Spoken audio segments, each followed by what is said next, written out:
o cümlədən mebel istehsalı. Ancaq bizim dövlət idarələrində yerli mebeldən istifadə edirlərmi? Yox.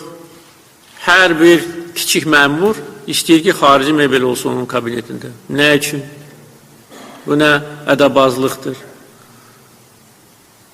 Bizdə gözəl mebel istehsal olunur. Və təkcə bu Embabut şirkəti deyil, bəlkə də onlarla, yüzlərlə mebel şirkəti bizdə var. İstehsal edirlər. Amma digər bizim dövlət məmurlarımız yüksək vəzifəli, kiçik vəzifəli onu bəyənmirlər. Öyle onun keyfiyyəti heç bir başqa mebeldən fərqlənmir. Amma deyir, yox, bu Azərbaycan malıdır, mən bunu özümə rəva bilmirəm. Mən gərək İtaliya mebel olsun, Rumıniya mebel olsun. Son qoyulmalıdır buna. Bütün dövlət məmurlarının kabinetlərində bundan sonra yerli mebellər olmalıdır.